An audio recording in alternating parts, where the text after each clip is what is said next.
que tal? Boa noite a todos. Estamos unha xornada máis, o 26 de decembro, presencialmente no Centro Sociocultural do Araño, a Capela do Araño en Rianxo, no Titiriberia. E nesta ocasión, dende Araño, emitindo a conferencia de Nando Llera da Comedia del Arte, Artesanía Teatral. Dentro dun intre comeza. Facede a conexión e atentas que empeza a conferencia. Grazas por estar aí. Hola a todos e todas, eu son Nando Llera, estou encantado de formar parte deste festival, o Titiriberia, que este ano pois mudouse ao Concello de Rianxo, que temos que dar tamén as grazas, igual que temos que darlle as grazas á Diputación da Coruña, por suposto, como non, a organización, a Asociación Morreu o Demo, que fixeron un esforzo incrível por continuar co teatro e continuar cos títeres e continuar coa cultura, ademais, sendo absolutamente exemplares neste empuxe que temos, de demostrar que a cultura é segura e seguir cara adiante. Bueno, a charla que vou facer hoxe vai tratar da comedia del arte como artesanía teatral, como unha ciencia que foi evoluindo dende hai casi 500 séculos, 500 séculos non, 500 anos, por Deus, imos moi lonxe demais, non? Máis de 500 anos e que foi fraguando de algún xeito a profesión do teatro. Entón, para comezar, como sei que haberá moita xente que non sabe moito de que vai o tema da comedia del arte, pois vou facer unha pequena introducción de en que consiste o xénero ou o estilo teatral da comedia del arte. Entón, fínxenme acompañar por aquí por algúns personaxiños que son a alma máis profunda do estilo e algún obxecto do que falaremos despois. Bueno, o primeiro de todo é aclarar que significa o termo comedia del arte, non? Porque a xente suele pensar que comedia é solamente o teatro cómico e del arte, pois soa un pouco como as bellas artes ou como a pintura, non? Ou a escultura e tal. Pero, en realidade, o termo fai referencia á comedia, fai referencia ao teatro. Na época do Renacemento e o Barroco e tal, o termo acuñouse no Barroco, a comedia facía referencia simplemente ao teatro sexa dramático, tráxico ou o que sexa. E del arte significa que era a comedia dos artesáns, da xente dos gremios profesionais, os artesáns. Entón, comedia del arte viña a significar teatro profesional. Entón, os teatreiros profesionais, que comezaron a considerarse así dende o ano 1545, nun fermoso 25 de febreiro na cidade de Pádova, na que se escribiu por primeira vez un convenio profesional de teatro. Xa existían contratos de compañías, dende Grecia ata o teatro isabelino, xa existen todo ese tipo de documentación, pero nunca se escribiu ata o 1545 nun libro de gremios unha compañía teatral. Entón era un convenio que é moi interesante de ler, porque é moi curioso, no que fan referencia a todas as cuestións que teñen que abranguer a aqueles que se consideren unha compañía de teatro profesional. Por exemplo, entre outras cousas, pois ter un burro. Tiñan que ter un burro para que os resto de artesáns do gremio pois consideraran que era unha compañía profesional. Veñen normas moi interesantes e moi divertidas, como que, por exemplo, os comediantes non podían xogar as cartas entre eles as noites antes das funcións, porque normalmente acababan a tortas, entón podería haber algún lesionado, e sempre pois era mellor que non se arriscaran xogando as cartas, deportes de risco como ese, ou cousas tan interesantes e tan social comunistas como que cando algún membro da compañía estaba enfermo ou caía ou tiña algunha lesión, o resto dos compañeiros pagaban a súa parte do salario desa noite.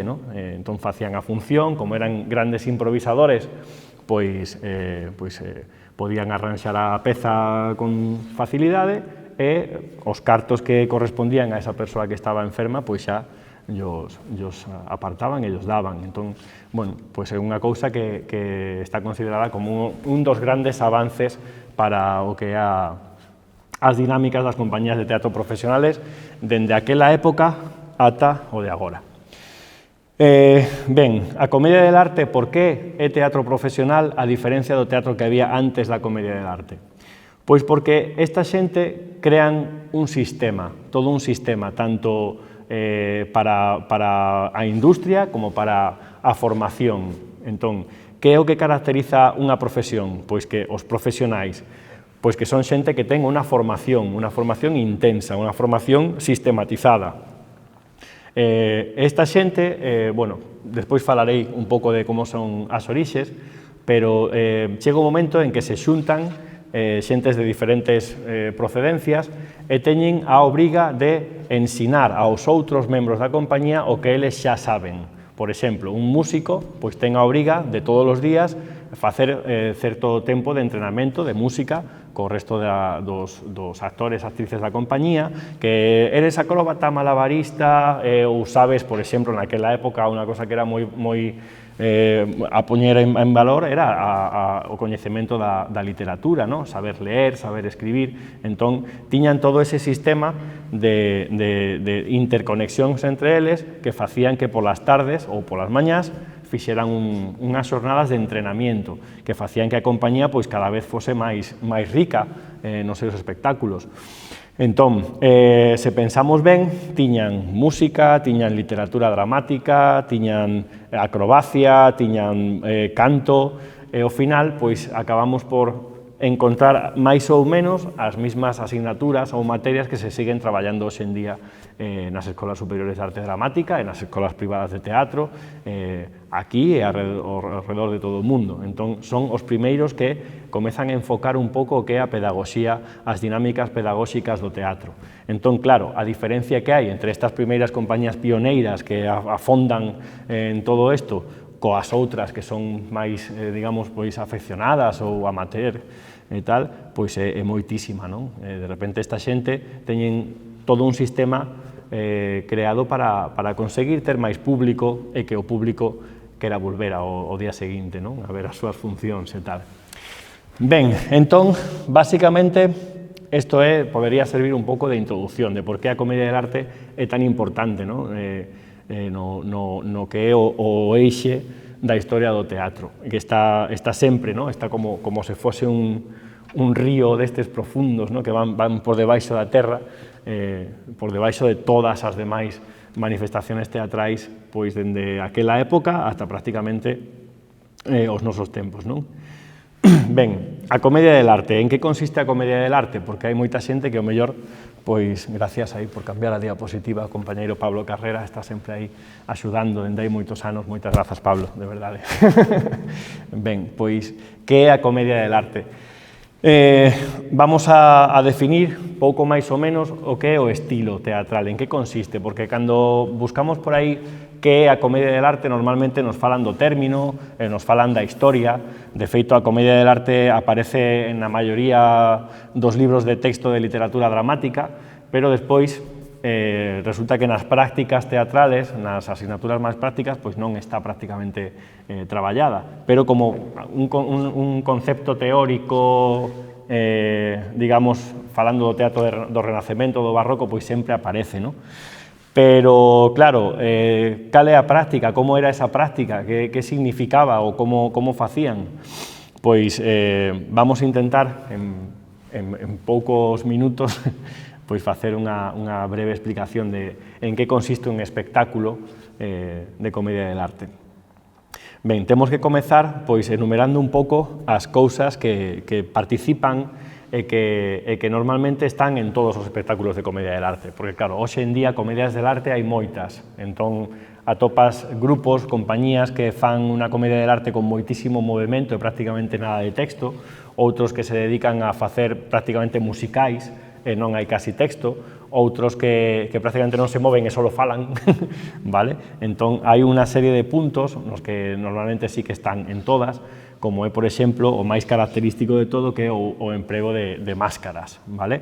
As máscaras que temos por aquí, que, bueno, pues podemos coller, por exemplo, esta, que sería a de Arlequino, son máscaras que están feitas de coiro, e que cada unha pois teñen as súas características particulares que definen a personaxe, verdade? Aquí teríamos, por exemplo, Pulcinella, este sería un dottore, Arlequino, il signore Pantalone dei Bisognosi, e o capitano Matamoros, este que ten así este naso espectacular. Bueno, pois temos, por unha parte, eso, o emprego de máscaras, non? Por outra parte, as técnicas de improvisación, que agora vou falar un pouco máis en concreto diso, é a multidisciplinariedade ou interdisciplinariedade, que consiste en que son espectáculos nos que pode entrar a música en directo, a danza, a acrobacia e incluso as artes circenses. Son espectáculos nos que se combinan moitísimos elementos, entre os que cabe tamén destacar, por suposto, a loita escénica, non? As pelexas, grandes pelexas de taberna. Ben, entón, isto é moi peculiar a todo o que significa a improvisación, verdade? Porque estamos acostumbrados a pensar na improvisación como un sistema de repentización, verdade? Que é a repentización e que é a improvisación? É importante diferenciar. A repentización é cando eu fago falando escritura automática. Agora mesmo eu estou repentizando. En realidade non sei exactamente que palabras vou dicir para contarvos o que vos teño que contar. Sei o que quero contar e vou inventando sobre a marcha, verdade? Iso sería unha repentización. Ou, por exemplo, poñemos a mente en blanco e pensamos, vou contar un conto, o conto dunha nena que ia polo bosque e vai... vou inventando sobre a marcha, pero a improvisación non, a improvisación ten que ver máis cunha mochila que temos chea de recursos, vale? Entón, un bo improvisador en teatro é o mesmo que, por exemplo, un bo improvisador en música. Os músicos de jazz non van sacando nota a nota, eles coñecen a estructura, verdade, da peza, e van facendo frases que eles coñecen que combinan con esa estructura. Entón, a cuestión non é inventar nota a nota, senón como combinas todos eses recursos que ti tes para conseguir contar a mesma historia de 1000 xeitos diferentes todos os días. Iso é unha improvisación. Entón, que facemos en teatro? Pois, buscar moitos recursos, aprender moitísimos textos, coñecer moitísima literatura, saber, pois, os comediantes del arte, a meirande parte deles tocan instrumentos, coñecen cancións, entón, tes un amplo abanico de posibilidades, pois, todo tipo de elementos de loita, de acrobacia, pois, canto máis coñecemento teñas dese tipo de habilidades para a escena, pois máis fácil vai ser que saques unha improvisación ben feita, non? Entón, como funciona a improvisación en comedia del arte? O primeiro bloque do que temos que falar é do canovacho. O canovacho era un esquema argumental no que se describían nada máis que as entradas e as saídas das personaxes e o que ocurría dentro da escena. Por exemplo, noite, Arlequino e Colombina atópanse no bosque. Arlequino lle dá unha mala nova a Colombina e lle di que o seu amo ten que fuxir da cidade porque está a buscalo o capitano Matamoros. Por exemplo, non? Entón, os actores, Arlequino e Colombina, saben que teñen que decir, saben cando teñen que entrar e cando teñen que rematar, vale? Entón, dentro desa pequena estructura, vamos dividindo dese xeito toda a peza e aí temos o canovacho. Entón, os actores xa saben onde teñen que entrar e sair, e que ten que pasar na escena, vale? Nese momento. Entón, con isto xa poderíamos, en o mellor 15-20 minutos, non? Nos poñemos aquí a falar, e eu digo, ti vas ser Colombina, ti Arlequino, ti o capitano. E xa temos a forma de comezar a improvisar, verdade? Poderíamos chegar hasta o final da peza. Ben, o canovacho. O seguinte que ten o capo cómico, que normalmente é un cómico que é o director, é un dos actores, que ademais dirixe a peza, a seguinte ferramenta serían os módulos. Non sei, aínda deixa, que iso é a orixe. Os módulos. Os módulos son pezas, son pequeños fragmentos que o capo cómico e os cómicos coñecían previamente e que sabían que se podían repetir en moitas obras. Por exemplo, sabes que en Comedia del Arte sempre hai un rapto, por exemplo, ¿no? Van a raptar a alguén, acaban raptando sempre a alguén. Sabes que pode rematar en boda, probablemente hai algunha boda. Ou, por exemplo, a gran pelexa da taberna, ou a loita dos capitáns, algo así, ¿no? Entón, eles todos os días collían eses módulos e facían o seu ensayo, o seu entrenamento nesas pezas concretas, pequenos momentos. Entón, cando o capo cómico leía o Canovacho, dicía, vale, aquí imos meter o rapto, aquí metemos a pelexa e ao final rematamos en boda. Eles xa, esa escena xa a tiñan ensayada. Entón, despois, mira, neste Canovacho casan Isabela e Flavio, pero neste van casar Rosaura e Pantalone. Movo as pezas, cambio e facemos exactamente a mesma escena, vale? Entón, era un pouco a arte de combinar módulos dentro dos canovachos, verdade? Así xa, se agora vos tedes un módulo, uns cantos módulos ensayados, podemos coller ese canovacho que tiñamos e xa temos máis cousas nas que podemos improvisar, pero tirando da mochila, verdade? O seguinte despois dos módulos, hai outras pequenas pezas que se chaman os lazzi. Os lazzi son como pequeños sketches cómicos ou accións que poden ser tamén acrobáticas ou algún golpe para participar tamén co público que utilizaban os cómicos, podían ser por parellas, podían ser de todo o elenco ou podían ser individuais, como por exemplo o famoso lazzi da mosca de Arlequino, non? Que colle unha mosca e tal, e quita as ás, e come, non sei que, e entón a mosca comeza a bailar na súa barriga, e ao final escupe, se fan amigos para toda a vida, non? A mosca e o Arlequino. Bueno, eso é un lazzi. Son momentos nos que os actores podían salir desta estructura do canovacho ou dos módulos para facer o seu pequeno número. Entón, todo o elenco coñecía o que lle chamamos a batute. A batute é como a frase última que dá pé a poder rescatar outra vez a trama. Entón, eles estaban no seu xogo, había un momento en que Arlequino quedaba só en escena e facía o seu número da mosca, que non ten nada que ver con o resto do canovacho e da peza, pero que fai que a peza pois sexa moitísimo máis rica, non? Entón, entraban, saían e iban facendo dinámicas e o director, o capo cómico, sabía que lazzis podían encaixar mellor, porque coñecía moi ben o traballo do seu elenco. Entón dicía, vale, pois aquí, entre este módulo metemos o lazzi da mosca, aquí imos meter este xogo do desencontro dos enamorados que se perden no bosque, non se atopan, ante que al final, bla, bla, bla. Entón, al final, tes o canovacho estructurado con, primeiro, un modelo grande, como o gran caixón que contén módulos, e contén pequenos lazzis, vale? Ata aí xa temos a todos os actores super ocupados, verdade? E facendo improvisacións que fan que a peza sexa moi dinámica. A estructura, quero dicir, a trama, en realidade, son 4 ou 5 cousas, é moi sinxela, é unha soa trama e poderíamola contar en 5 minutos, pero despois os canovachos duran 1 hora. ¿No? Antonio Fava, que é un dos grandes mestres, sempre di eso, ¿no? que o canovacho é como esqueleto e nós temos que poner o resto do polo, vale? A carne que vai estar sabrosa e o público vai disfrutar. Entón, hai unha cousa aínda máis para a improvisación, que son as tiradas, por exemplo.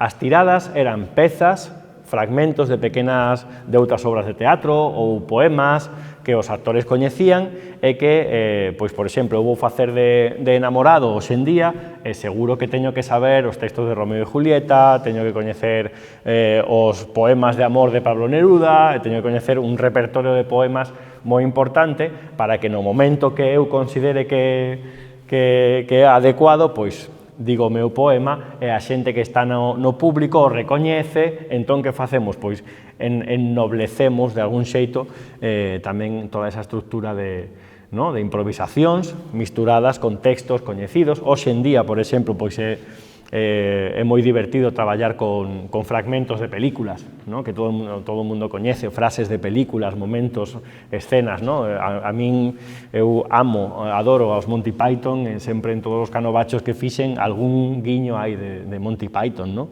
O de Billy Wilder ou así. Entón, pois, a xente ademais recoñece e dice, mira, é moi divertido cando van pasando os anos e vas montando diferentes pezas e a xente que sempre ven, non? Eu como son un profesor da Escola de Arte Dramática de Galicia, pois teño moitas veces moito público que sempre é o mesmo, como os compañeiros, os profesores e tal, e xente que xa, pois, sempre que sabe que hai un canovacho, pois veñen.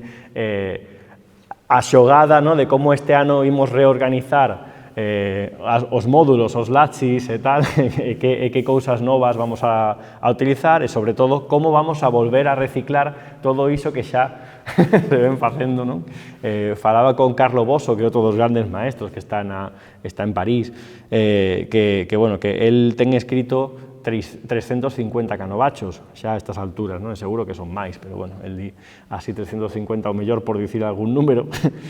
Bueno, pois é moi divertido ver un e outro con diferentes elencos en diferentes idiomas e como combinan esas pezas e fan obras completamente distintas, con calquer tipo de argumento sempre renovado e innovador, entón é moi divertido. Despois, unha característica máis, e xa continuamos, porque eu sei que me enrollo moitísimo, e non sei, a ver, bueno, ben.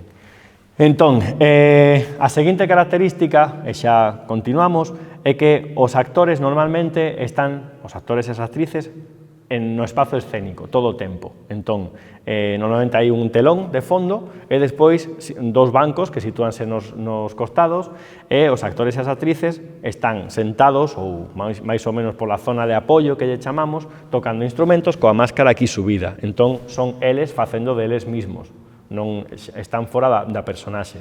Entón, a hora de entrar en escena, o que fan é que dan sempre as costas ao público, baixan a máscara, compoñen o personaxe e xa entran, e xa rompen a convención e xa son o personaxe, non? Entón, isto é moi interesante, o tema das zonas de apoio, porque cando saen, en realidade seguen dentro, porque están facendo todo o apoio musical, por exemplo, os efectos de son, do que está acontecendo no centro da escena. Isto é outra característica que é fundamental, é bastante típica na comedia del arte.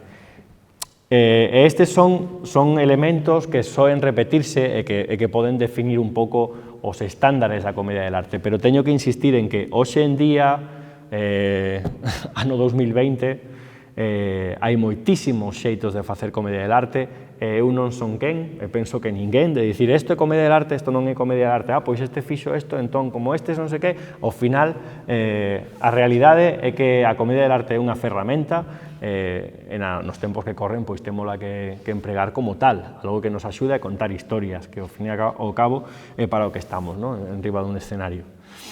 Ben, pois, non sei, se queredes facer alguna pregunta polo medio, eu vos lo agradezo, porque así bebo agua e non morro polo camiño. Veña, Larrais, dime. Veña, que pasa coas figuras femeninas en todo isto?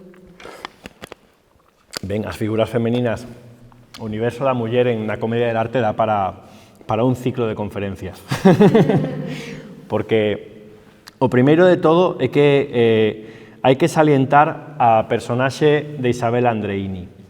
Isabel Andreini foi unha poetisa, dramaturga e muller de letras e de literatura que foi, en realidade, a que conseguiu consolidar todo este xénero. Foi a nai da compañía Igelosi, que foi a compañía de comedia de arte máis importante da historia do teatro. Foi unha compañía da que hai noticia de que estivo en Polonia, en Moscú, en Londres, por toda Europa, en Alemania, etc. Entón, é increíble como unha persona de tal relevancia pois este prácticamente desaparecida, como tantas outras mulleres na historia da arte, da ciencia e de toda a historia.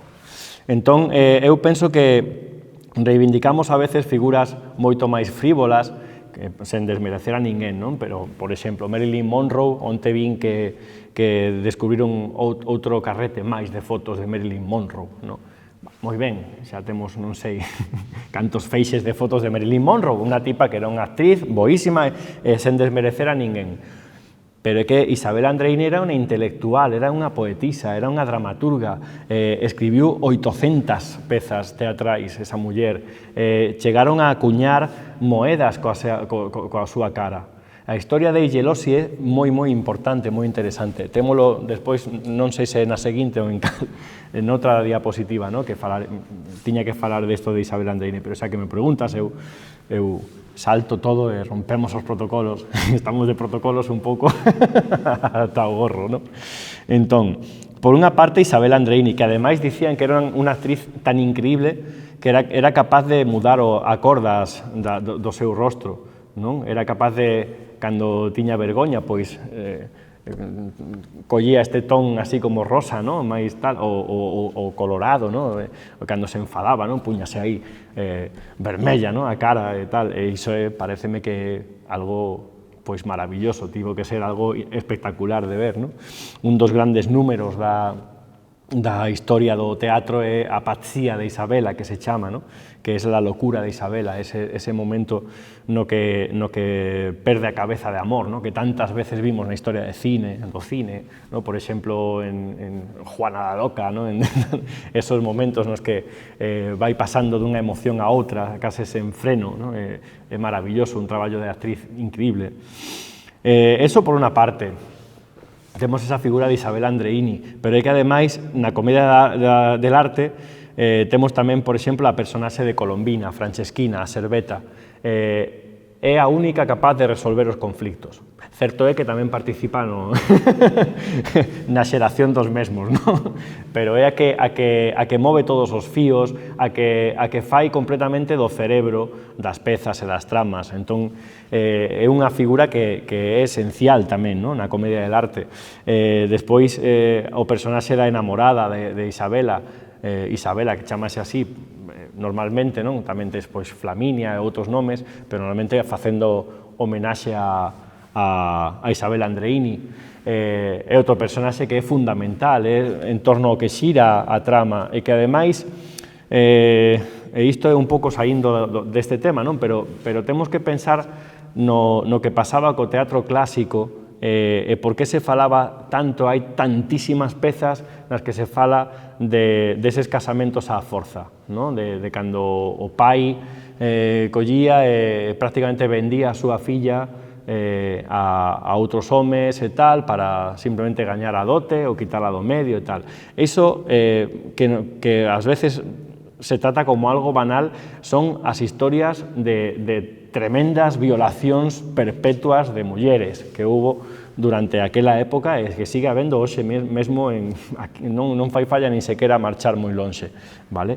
Entón, é algo que se trata con moita frivolidade e que, grazas a dramaturgos e dramaturgas como Isabel Andreini ou Molière, por exemplo, pois estaba continuamente denunciado, malia que ninguén facía ningún caso e simplemente chegaban ao teatro, facían a burla deso, rían, con unha banalidade absolutamente terrible, non?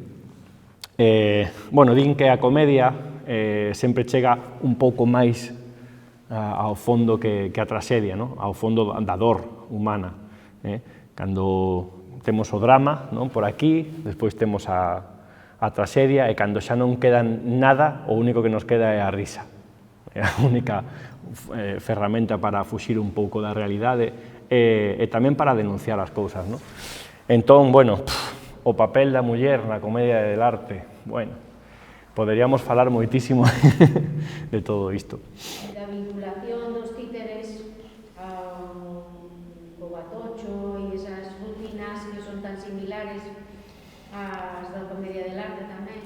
Bueno, eu teño que dicir e confesar que eu non son un especialista en títeres.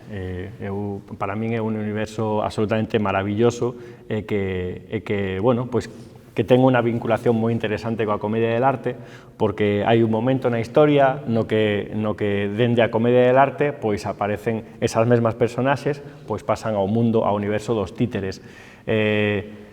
Eu teño lido por aí que era unha cuestión de censuras, era unha cuestión de que bueno, aos comediantes del arte non lles deixaban falar. Hubo un momento en que non podían falar, porque como non podían controlar os textos porque non estaban escritos, pois non lles deixaban falar. Entón foi como xeraron este xesto tan amplo e tan grande e tal.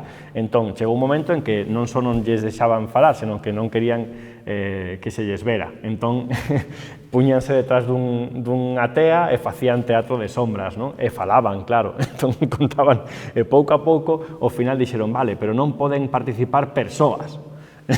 Ao final fixeron monicreques e tal. Bueno, é unha historia de censuras, é unha tolemia total, pero que é moi interesante para o noso traballo como actores pensar que dende o traballo físico da construción das personaxes construíron formas e modelos de facer eses movimentos en madeira e tea, no? E como despois, agora na nosa época contemporánea, rescatamos eses valores, esas texturas, esas forzas contrapostas, no? da tela, dos tiróns e tal, para compoñer as personaxes. Entón, é unha viaxe moi interesante que vai de que foi antes, a galiña ou o ovo, no? Entón, é moi bonito, por exemplo, traballar con un personaxe como Arlequino, que é un personaxe que está feito de madeira, que é terra, que está baixo, que é forte e duro, e cando o collen, pois como convírtese en tea, prácticamente boa, e despois ao caer a terra, outra vez convírtese en madeira, no? É unha cousa que é moi interesante para entrenar e para traballar. Bueno, Pulcinella, no? É esa personaxe que vive a parte da comedia del arte, está emancipada tamén vai ao seu rollo, no? Pulcinella prácticamente é unha figura que nace nas tradicións napolitanas do arte de teatro de rúa, dos contahistorias, dos contacontos e tal, e que a comedia del arte o rescata e o mete dentro do mundo dos comediantes, pero en realidade tampouco é unha figura que nazca na comedia del arte. Ao final é a figura que queda como máis vinculada para sempre cos títeres, no? Tanto en Italia como por toda Europa, xa temos por aquí, no? Esta maravilla de cartaces nos que se explica toda a historia, o percorrido, no? Temos, por exemplo, Don Cristóbal, no? Que tanto xogou Federico García Lorca, no? Este grande, no? Co Don Cristóbal, o Punch en Inglaterra, bueno, tantísimos exemplos de personaxes que funcionan como Pulcinella, por suposto, como non, o Barriga Verde, non? En Galicia, que bueno, que o que xogan é a cachiporra, é o golpe, é a matar os males da humanidade, no? Caracterizados no diaño, ou ás veces en dragóns ou en serpes, e como nos liberan a todos nós, non? Desas presencias malignas, coa arte do manexo da cachiporra, non? Deste elemento, que bueno, ven deste aparello que teño eu aquí. Isto é un batocho, este en concreto pois é un batocho feito a man polo maestro Antonio Fava, e bueno, pois é un elemento que bueno, é o primeiro instrumento que serviu como efectos especiales na historia do teatro. Isto ven de Grecia, vale? Isto ven xa de moi antigo. Bueno, pois ten un par de follas de madeira xuntas, que se facemos así, non sei se o recolle a cámara, vedes que ten como unha especie de hendidura aí que fai como de caixa acústica, caixa de resonancia, que o que fai pois é axudar a que resoe como unha torta, non? Como unha labazada. Isto ten forma como dunha espada romana, verdade? As espadas que así e tal, non tiñan aínda todavía a cruceta esta, e bueno, é un instrumento que a día de hoxe, ou na comedia del arte, se pode empregar para calqueira cosa, non solamente para zurrar ao resto, que é sobre todo fundamental, ou para facer o son característico das tortas dende fora, na zona de apoio, senón para facer de calqueira obxecto. Como dixeches esta mañán? Polisemia... Como? Polisémico adaptable. Polisémico adaptable, aí temos a un dramaturgo que sabe falar moi ben. Entón, isto de repente pode ser o espello, a ver como estou, ou, por exemplo, para sacar tamén, a facer a depilación, ou o teléfono, vale? É un obxecto que hoxe en día dá moitísimo xogo. Que, bueno, se o pensamos ben, o batocho é un palo para facer o son das tortas, non? Entón, palo en inglés é o stick e a torta é o slap. Entón, se vemos un pouco a etimoloxía do slapstick, que é este tipo de teatro de caídas, de golpes, de tartas, de Buster Keaton e tal, pois ven, a palabra ven do palo de dar tortas, que é o batocho, ni máis ni menos, non? O slapstick, vale? Entón, é un obxecto máis que tamén ven da comedia del arte e que é moi interesante, non? Porque está máis metido no noso cotián do que pensamos, ao final, non? O mesmo que se utiliza nos títeres, a cachaporra, é a mesma dinámica, pero é máis pequeno. Claro, é o mesmo, exactamente o mesmo. En comedia del arte o que pasa é que eu mañán, cando fagamos a peza de ratas, pois o mellor podería pegarlle aí, baterlle aí a Pablo que fai de Pantalone de Bisoñosi, pero non, porque somos amigos nesa peza. Pero bueno, algunhas lavazadas van caer, seguro. Ben, entón, bueno, non sei se respondín ou non, ou inventei algo así para facer aí. Vale. Ben, continuamos, entón, Pablo, que máis temos por aí?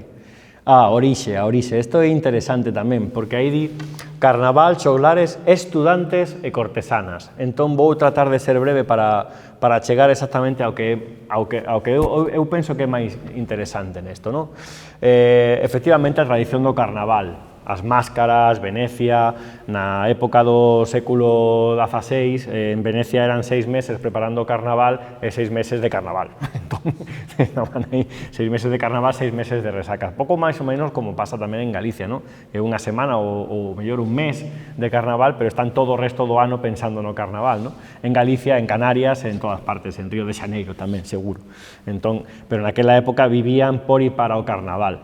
Entón, era unha festa na que, como todos ben sabemos, e é ben coñecido, que os pobres sempre trataban de disfrazarse de ricos e os ricos trataban de disfrazarse de pobres, non? E así misturarse e poder dicir aquilo que non poden dicir nos 6 meses de aparentar, porque ao final a verdadeira verdade e realidade de cada un sae cando estás disfrazado de poder ser ti mesmo, verdade? Ben, entón, nese contexto aparece, seguramente era un noble, porque era alguén que iba disfrazado de inmigrante africano, que era ao que chamaban o tzani. Un tzani es como o diminutivo de Giovanni, los Juanitos, ¿no? Juanito, ven para acá, Juanito era para todo, ¿no? O tzani, vieni qua, en Italia. Entón, estos tzani, este noble, sospeitosamente un noble, disfrazouse de Juanito para poder dicir o que pensaban os inmigrantes dos ricos nobles da Venecia da época. Entón, dicía moitísimas verdades, contaba os segredos das habitacións dos palacios de Venecia, entón, pois, pronto, fíxose super famoso. De xeito que no seguinte carnaval xa había moitísima xente disfrazada de tzani, como unha figura xa característica, non? Ao seguinte ano, ao terceiro ano, xa rebasou as estructuras do carnaval e quedou todo o ano facendo os seus contacontos, non? Por chamalo de alguna forma, nas plazas e nos mercados.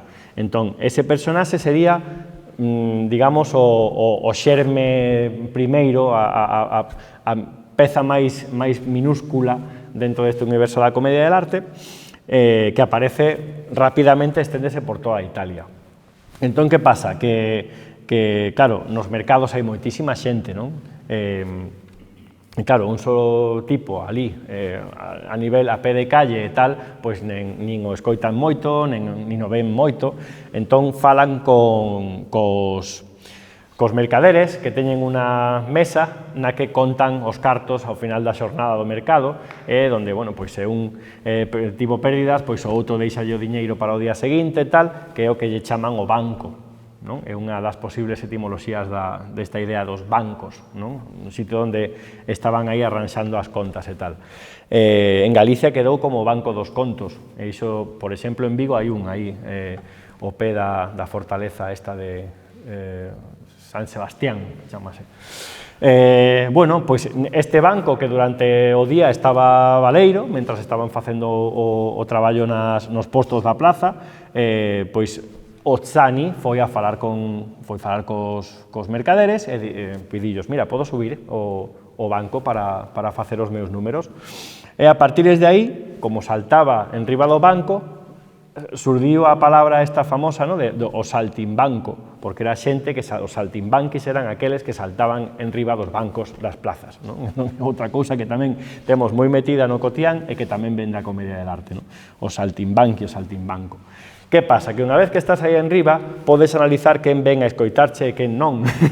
É moito máis doado saber quen hai na plaza e quen é o teu público potencial. E así comeza con unha historia de supervivencia a xerarse toda a técnica e as estrategias para a difusión do teatro e para entender como funciona esa profesión, sempre pensando en conseguir gañar máis cartos, vale?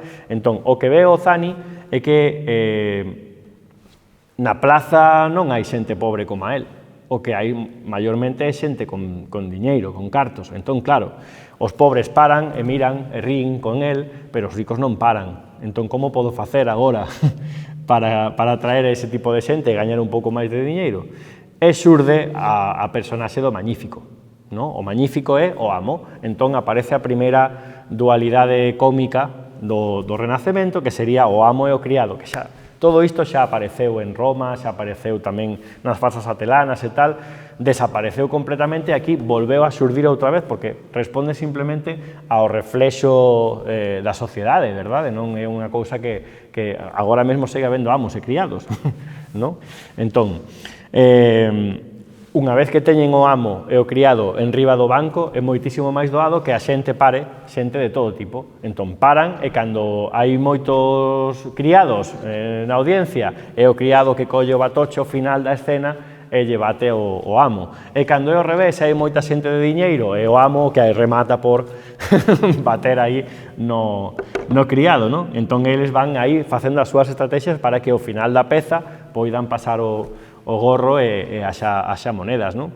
Que pasa? Que, desgraciadamente, sobes aí arriba, miras, e o que hai non son homes, son mulleres. Na súa meirande parte, no mercado, o que hai son mulleres.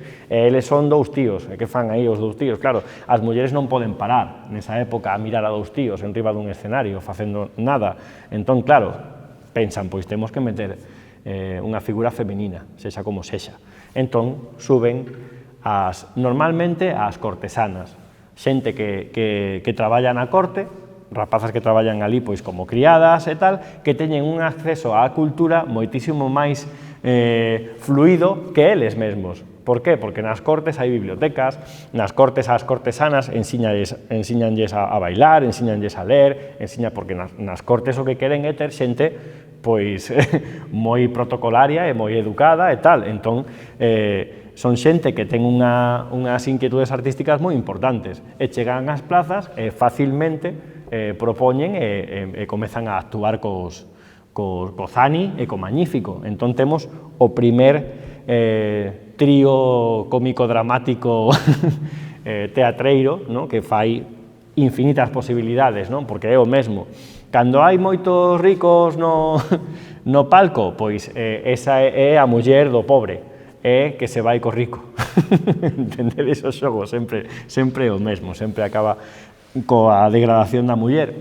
E por iso é tan importante que agora estemos falando de todo isto, porque a comedia de arte brinda unha oportunidade moi forte para denunciar todo isto e para poñerlo en riba do escenario e falar das cousas. E, bueno, pois así, comezan todo tipo de historias de triángulos amorosos, etcétera, etcétera. É algo que rapidamente colle moitísima fama, fai que as mulleres poidan achegarse ao palco sen ningún problema, porque xa tamén hai mulleres e tal, e o problema só chega cando asómanse por ali os curas. Eu son bastante pouco políticamente incorrecto, non sei, intento falar do que penso, non? E claro, os curas cando ven aí unha rapaza en riba do escenario, pois de repente entra o demo no corpo e din que iso non pode ser, porque claro, ten que ser algo malo. Cando me gusta moito é porque é malo, seguro, non? Esa é un pouco a estrategia da Iglesia. Entón, pois proíben que as mulleres estean en riba dun escenario, algo que fixo moi famosa a película Shakespeare in Love, pero que en realidade non durou moito tempo. O mellor foron 20 anos, non? Que para aquel entonces, pois, no, 20 anos é bastante na vida dunha persoa, pero na historia de 4.000 anos do teatro, pois tampouco é tanto. Claro, pasou que comezaron a disfrazarse de muller os homes, cousa que máis ou menos ia funcionando ata que pasaron por ali os curas, que cando vían un home disfrazado de muller todavía era peor. Estaba o requete demo xa por dentro, non? Entón dixeron, isto non pode ser, isto é pecado seguro, ten que ser pecado seguro. E dixeron, vale, imos deixar que actúen as mulleres, pero só se están casadas con alguén da compañía. Entón, rapidamente, ven para cá, non marches, ven, mira, eu quero casar con esta tarde temos función. Vale? E rapidamente, pois, arranxaron e xa poideron outra vez subir as rapazas ao escenario. Ben, aquí temos un primeiro xerme de onde ven a comedia del arte. Despois, bueno, os xoglares, tírate, vale, xa está, dalle, tiqui. Os xoglares, bueno, os xoglares, pois xa sabemos o que son, non? Conta historias e tal, que tamén, pois, pasan a formar parte das compañías. E vou a figura que me parece máis relevante, que é a figura dos estudiantes. Porque na época do Renacemento houbo, bueno, sabedes que comenzaron as universidades, non? A Universidade de Boloña, a de Pádova e demais, que son as primeiras que houbo. Normalmente eran de humanidades e de ciencias tirando como cara a medicina, non? As primeiras facultades que houbo.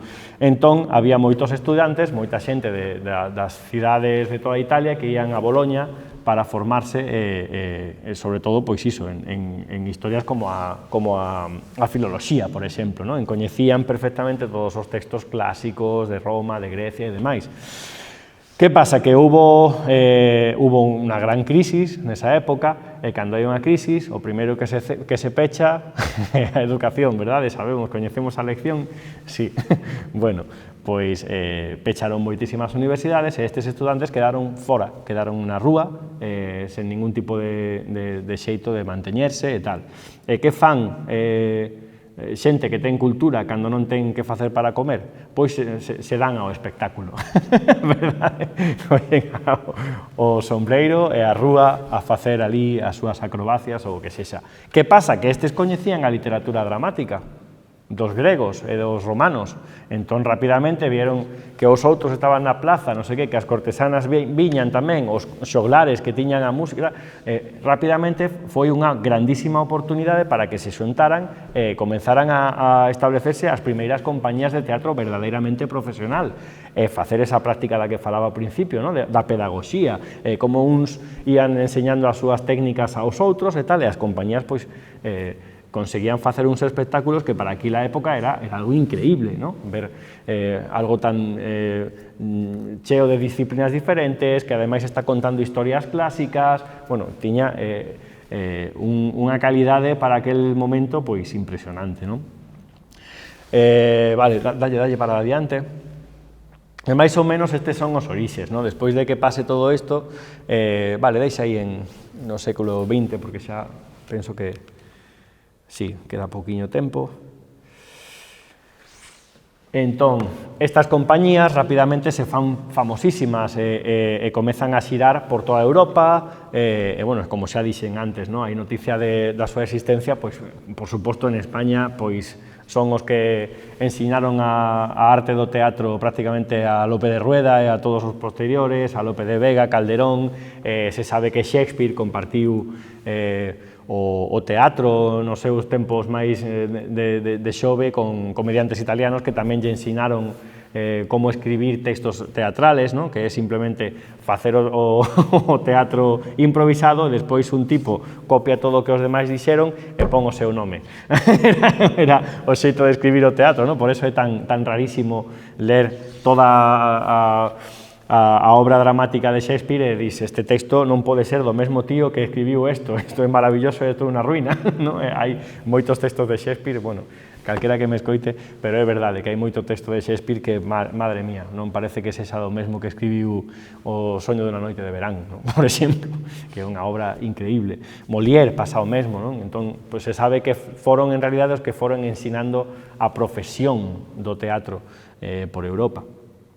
Chegamos a Goldoni. Goldoni fixo algo boísimo que foi escribir todos os textos e guardar unha memoria extraordinaria do que era a comedia del arte, pero fixo tamén, cometeu os seus erros, non? Como que foi quitarlle as máscaras aos actores, por exemplo, e prohibir a improvisación. Entón, que pasa? Que Goldoni, de algún xeito, serviunos para conservar todo o que sabemos da comedia del arte hoxe en día, pero, por outra parte, matou o xénero que estaba en estado puro ata que chegou.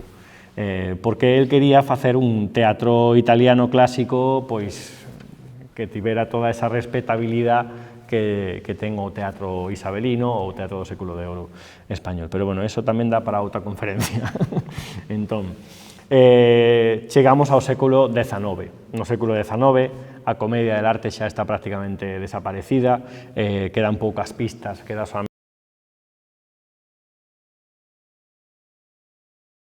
presente, é o momento, ademais, eu penso que é onde máis emerxe, non? O mundo dos títeres, o século XIX é moi importante para o mundo dos monicreques e tal.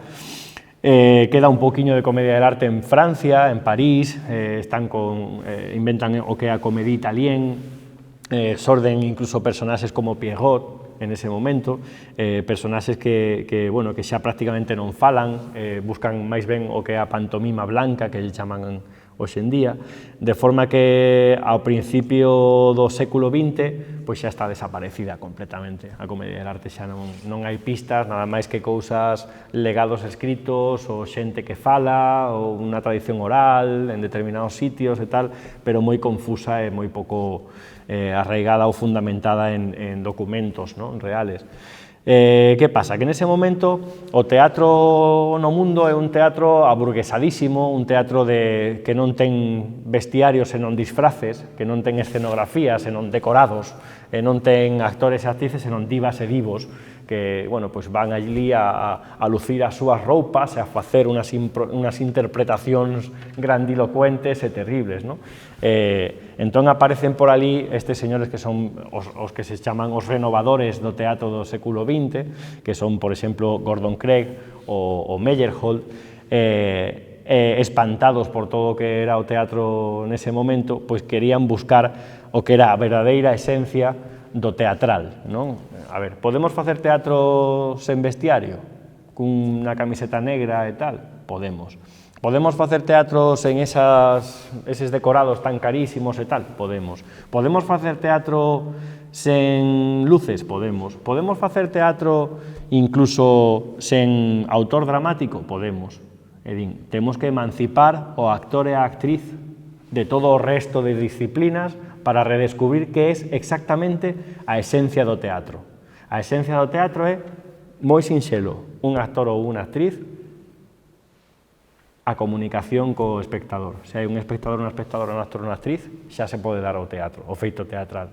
Entón, eles queren buscar pois onde está toda esa raíz de todo iso, e atópanse coa comedia del arte, no que non hai nada desto, simplemente teñen as máscaras é algo que é unha tradición impresionante en todo o teatro, dende Grecia ata hoxe, entón din, vale, a máscara é un dos fundamentos da teatralidade, entón, o actor con máscara, vale. Que temos para comunicar, para expresar a nosa voz e o noso movimento, entón, pois tiran de grabados e litografías como as que vemos antes en algunhas das diapositivas e tal, de calot, e din, hostia, pois aquí teñen este movimento, pois a perna sube ata aquí, se combino esta posición con esta posición, me dá este tipo de movimento e tal. Entón van construindo o que eles entenden como comedia del arte, como que sería a comedia del arte.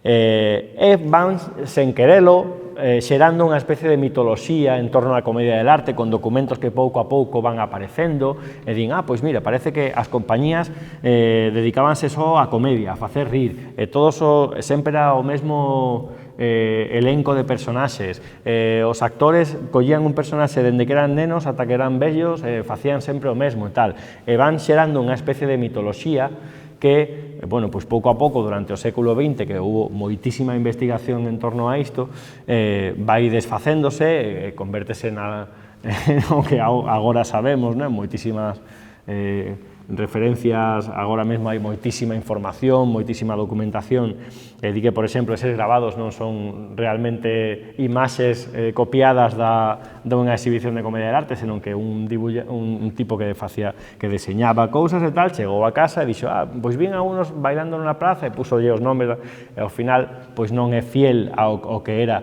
en realidade a comedia del arte, co cal non sabemos exactamente como era a comedia del arte tradicional. Temos estas 4 ou 5 nocións das que falamos ao principio, pero en realidade o que nos facemos, o que estamos facendo aquí hoxe, é unha comedia del arte que deberíamos chamar a neocomedia del arte, porque é unha invención do século XX. A comedia del arte que nos facemos non ten probablemente moito que ver coa comedia del arte que facían hai 500 anos. A comedia del arte, por tanto, é un teatro vixente e actual, é un teatro que ven de principio do século XX, é un teatro no que xa, por exemplo, dous dos grandes investigadores do teatro da comedia del arte foron Giorgio Strehler e Giovanni Poli, ambos empregaban técnicas que viñan tanto de Meyerhold como de Stanislavski. Entón, hoxe en día, cando nos abordamos o traballo con a comedia del arte, estamos facendo o traballo de Paus, que é un traballo que é de Meyerhold, ou empregamos ferramentas que teñen máis que ver con Stanislavski que con aqueles cómicos do século XVI, non? Entón, temos que, e isto é algo que temos que deixar moi claro, sempre que falemos de comedia del arte, que o que nos facemos é teatro contemporáneo. É teatro contemporáneo. Se vos fixades, todo este chollo de estar ca máscara en riba, estar encima do escenario como ti mesmo, é unha ferramenta que está no postdrama. E, de feito, cando no 45 Giovanni Poli lanza un dos primeiros espectáculos de comedia del arte que tiveron moito recoñecemento, moito percorrido polo mundo, neste principio, do nuevo principio da comedia del arte, pois a prensa en Estados Unidos chamaballe postdrama, porque eran sketches, porque eran os actores con máscaras en máscaras, eran cousas que nese momento pois eran moi innovadoras. O que pasa que agora pois quedou todo como moi xa estamos moi acostumbrados, non, a ver todo este tipo de cousas, xa chegamos a un barroquismo de todo isto, non?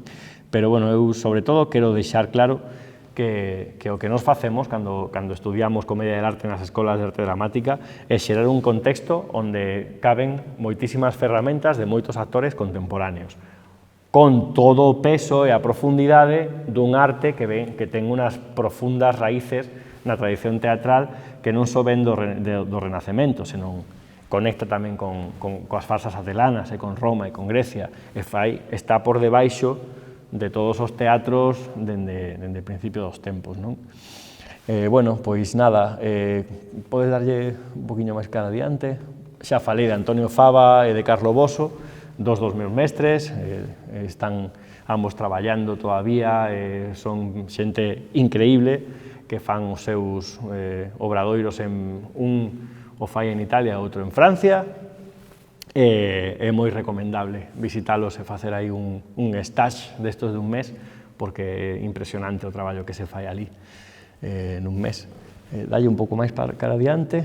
Bueno, aí tenemos a Berti Tobías, que é outro mestre, é un discípulo de Jacques Lecoq, que, bueno, para a miña tese de doutoramento, pois, fixenlle unha entrevista e dixo, ¿no?, que lo que tiene la comedia del arte es que es urgente, que forma parte de la vida. Entonces, por mucho que la quieran enterrar, porque ten moitísimos enemigos a comedia del arte,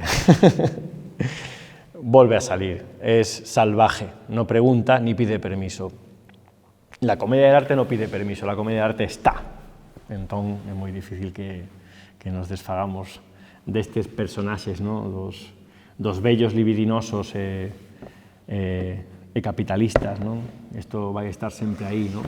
Dos pobres criados, zanis, esta xente que loita todos os días por sobrevivir e que veñen e cruzan o Mediterráneo para vir aquí a estar con nós pensando, non? Creendo en estes soños europeos ou americanos ou o que sexa, non? Estarán aí sempre, sempre haberá o poder dos cabezones estes, dos militares, dos soldados, dos brutos, a xente agresiva, a violencia, os fanfarróns, estes tamén van a estar sempre aí, ou los saberotodos, los listillos, estes que se inventan a mitad das cousas que din, pero que convencen a todo o mundo. Destos tamén temos bastantes, verdade, na política, na casa, no día a día. E, como non, os pulchinelas. Os pulchinelas que o que fan é coller o batocho e matar a todos os demos da sociedade. Entón, mentres haxa persoas, haberá teatro, e mentres haxa teatro, haberá comedia de arte. Con isto é un bizcoito, ou a metade dun bizcoito que é un bizcatro, xa creo que temos feita a conferencia. Ocurreseme agora, porque así como estaba vendo as máscaras, viña na cabeza os vellos, non? Os vellos non deben de enamorarse de Castelao, agora que estamos aquí a Riaxo, non? Que para min é unha obra que maravillosa, non? Fundamental. Entón, así como a mañá, cando estivemos falando, nos fostes describindo un pouco os personaxes, o volver a renombrar a Pantaloni, digo eu. Pantaloni, sí. Sí, claro, efectivamente, acabo de asociar a máscara dos tres vellos, porque realmente era iso, non? Eran estes vellos ricos que realmente se creían que a súa riqueza iba a dar para poder estar con unha moza como se foran eles mozos tamén. Ao ver aí as máscaras, ven má cabeza sempre a mesma, esta imaxe, esta foto que hai de Castelao pintando as súas máscaras, non? Sí. Básicamente era esta, claro, era o pantalón, non? Sí, efectivamente. Eu non podo afirmar así categóricamente que Castelao coñecera a comedia de arte, cousa que penso que seguramente sí, non? Lóxicamente sí. Ademais fai un teatro de máscaras, unha época na que é unha cousa que é moi famosa, non teñen televisión, non hai Netflix, o teatro é unha das grandes artes, non? Naquela época, igual que sempre, non? Pero sí que é interesante pensar como sexa na época que sexa, na tradición que sexa, aparecen máis ou menos sempre os mesmos personaxes. Porque o que representa é simplemente o teatro de poñer un espello frente á sociedade. Entón, quen sae? Saímos nós. Entón, Castelao fixo aí un traballo maravilloso, ademais que ten moito que ver con iso que falábamos antes, ese trato brutal que se lle deu á muller, o vello que vai detrás da rapaza e tal, que está en todas as culturas, non? Sí, claro, eu cando cheguei a Galicia e tal, fun visitar as cousas que hai de Castelao no Museo de Pontevedra, absolutamente increíble, pois claro, fixeime naquela, que está facendo as súas máscaras, ademais, como un gran comediante del arte que fai as súas propias máscaras normalmente, non? Sí, temos este tipo de cuestións, están en todas as culturas, estes personaxes, estas historias están en todas as culturas. E iso é o que fai grande a comedia del arte e vixente. Pero iso que decía, basicamente o pantalone, non? Basicamente o pantalone, nos vellos non deben de enamorarse, pero despois as rapazas que saen, pois poderían ser perfectamente como Franchesquina, como Colombina, Serveta, Enamorada, non? Bueno, entón, moitísimas grazas a todas e todos por estar aquí, por escoitarme, non sei se hai alguén no Instagram tamén, moitísimas grazas a todos, foi un placer, nada, pois, ide ao teatro, a cultura é segura. Gracias. Moitas grazas.